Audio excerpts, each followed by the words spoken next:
Hey guys. Well, Polina mentioned that you should avoid compliance, but don't avoid compliance, please. It's fine. It works perfectly for your business. Well, you might have thought that IML and compliance procedures are boring, but I will prove to you that it's not like that. It's very interesting and exciting industry with a lot of interesting things inside. Well, the topic is called how to avoid crypto laundering or to hack IML. It's hack seasons, right? So we're all assuming that we're all hackers. Let's explore how to hack IML. Well, in terms of myself and my team, I'm not an IML officer. I would better call myself as a IML hacker. So I know how to hack IML and how to make compliance work for your company and for you. I'm very proud of our team of BitOK, which is 40 people right now, spread it all over the world, doing their job to make businesses compliant, to stay compliant. So there are four major challenges when it comes to IML procedures in any crypto company. So the first one is that there's a little bit mess between crypto and fiat. So when it comes to on-ramp, off-ramp, you are facing IML issues all the time because regulators are struggling to know more about where money came from, and it all calls compliance in a general meeting. Well, secondly, it's hard to determine right KYT methodology. I'll tell you more about KYT, but you should pay attention to that because it's complicated. IML officers for qualification means that you won't find a lot of education programs, certifications for such type of employee, and many people went from classic bankings where IML works either way. So they need to change their mind to work with crypto, and it's also challenging.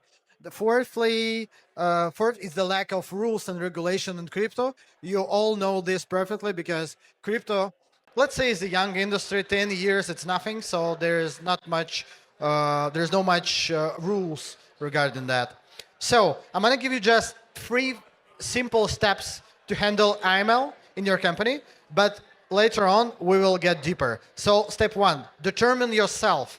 Ask your a question, who you are in crypto space. There is a word VASP, Virtual Asset Service Providers, given by European authorities back in 2017, and that means any crypto company, so any businesses which is related to crypto.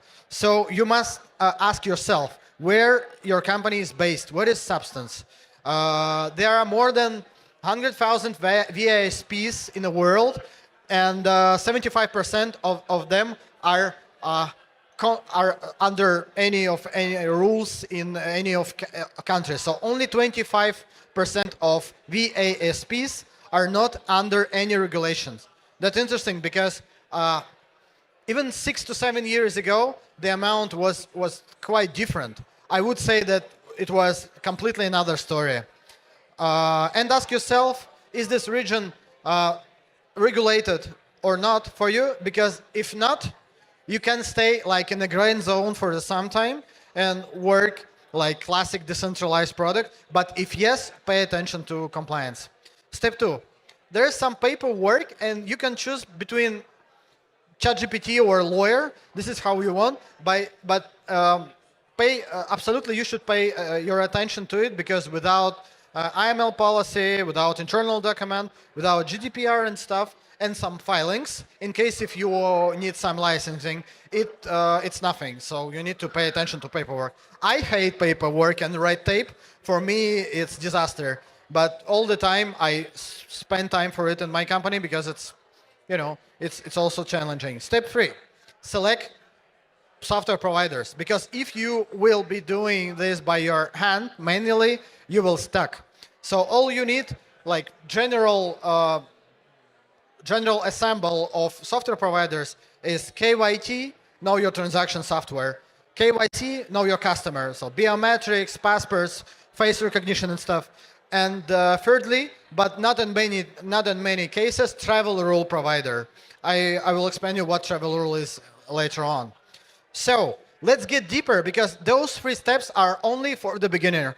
for the beginners. So it's just the first your first recognition of IML procedure. But if you are serious entrepreneur, and if you want to stay 100% compliance in many countries and many regulations, you need to get deeper.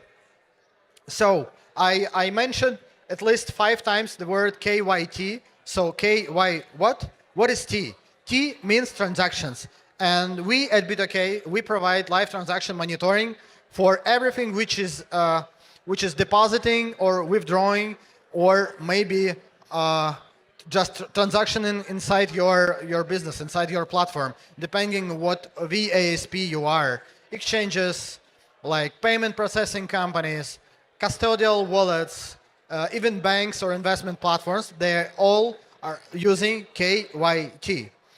With KYT, you can reduce your IML risks, because if the bad guy is trying to depositing funds into your platform, KYT will handle it automatically. So you can ban this user and his funds and tell him, sorry guy, you need to provide us some documents and some evidence that you are legit and everything is fine.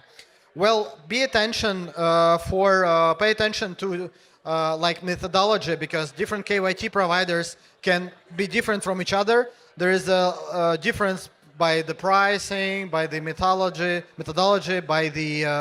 by some internal procedures. So I suggest you to use at least 2 or 3 KYT providers. BitOK for sure could be in the list. Well, I was promising to tell you about travel rule. So travel rule is kind of complicated procedure, which is very important in US, for example, where one party, let's say one exchange, should provide to another exchange when depositing funds, when transferring funds, the information regarding the name of the client, his address, the amount of money or crypto he's trying to transfer. And I'll tell you that we should say goodbye to decentralization and rest in peace anonymity, because with travel rule, there is no decentralization, all right? But if you are centralized exchanges and operating in European Union under MiCA, you know MiCA, or maybe you've heard about it, or you are operating under US law, you can do anything without travel rule, unfortunately. Graphs are also important stuff for money investigation. We are receiving at least 10 to 15 inquiries for investigations when money were stolen, for example, with $50 million like expected volume in a week, and that's huge.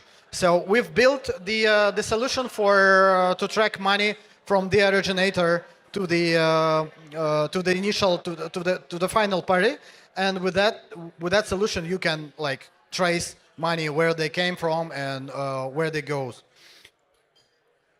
And I tell you what, we hacked hack seasons. You hear that? We hacked that. So what we've done, we took some of the addresses. Sorry guys, it's legit. It's all right. We took one of the address and analyzed where recently, like within a week, money came from, and the withdrawn wallet. So you may see the picture. It's all open. So you may use some blockchain explorers for that. But why BitOK is different? Because it shows you exactly where it came from and where it go. I mean the entities themselves. So there is also Circle token contract to prove that it was made through USDC, I believe. But the initial wallet is in Ethereum, which shows us the volume, the outflow, depositing, etc., etc., etc. So very useful stuff. Well, there are many steps to make your AML KYT procedures proper. Trust me, I can do slides. It's not my best slide at all. This is just to show you that it doesn't look easy. Well, there's a checklist for you, and I can send it you over. You can come after me and tell after my keynote, or I can send you that through the KR. I will show you later on. So these are just simple steps from our experience, because for now We are handling compliance and IML KYT in more than 200 companies and 10,000 private persons in a month, which is quite good for us. And I suggest you and your compliance officer, if in case you already have the responsible person, I mean, MLRO, compliance officer, IML officer, these are like similar guys. I suggest you to continuously improve your knowledges in this industry, because all the day and like weekly, there are new rules, new proceeding, new experience related to this industry, because it's very dynamic. You see hack seasons, you see token. There is a lot of stuff on the market, so you need to be well prepared for that. It's very, very important. So we've made the certification for IML officers to teach them how to do things right. Well, that's our amazing story regarding Tether, who somehow, I don't know how, allowed offenders to retain 50 million in different stable coins with the help of some Tether lags. So if you're interested in investigations, that also might be interesting for you.